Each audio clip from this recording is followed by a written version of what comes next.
wala gayon kami nagpahimo sa gayon kaya abing naglinog, nagwali na sad kami. Uban ka ninyo na ibaw na gayon nga niya kami pirmi, pipila na kabuhan, wala pa may tabo ang linog. Nagwali sa kamaturan, nagwali ni sa Kristo, nga wala na ilaing pamahagi pa, wala na ilaing dalan kung dili si sa Kristo lamang. Mga higala, ang katong nahitabo nga linog, kusala man itong pagpamatuod, nga ito kay Diyos, kaya ang pulo sa Diyos na tingod, the heavens declare the glory of the Lord.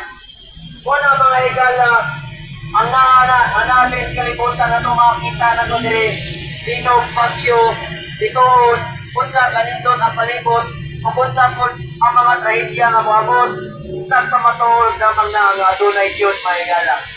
Ang Diyos na higugma siya, na higugma. For God so loved the world, but God commended His love toward us, in that while we were yet sinners, Christ died for us. Kung na si Kristo, iyang ipakita ang iyang gugma, wala ang Ginoong Diyos, iyang ipakita ang iyang gugma diya sa iyang anak, iyang gihatag ang buktong anak. Dili kipiling anak ka, dili appointed Son of God, but the only begotten Son of God. Dili itong nag-ingon nga appointed Son of God nga pakapahunong sa linog. Maingon nga stop. Wala man lagi siya nakapastop sa linog lagi. Diba? Muna mga higala, si Kristo lamang mga higala.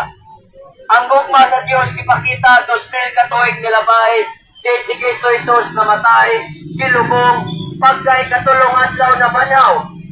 Pero apan karong takna, ang Ginoong Diyos na tungod sa mga kasalanan, na tungod sa mga kalapasan, o kasaypanan sa mga tao mga higala. But God is angry with the wicked every day. Psalm chapter 7 verse 11. Muna mas bita gayon nga maniguro ta, mangandang ta, muatubang kita sa Diyos, kaysa gusto na to sa dili, muatubang magayon kita kaniya. Prepare to meet thy God.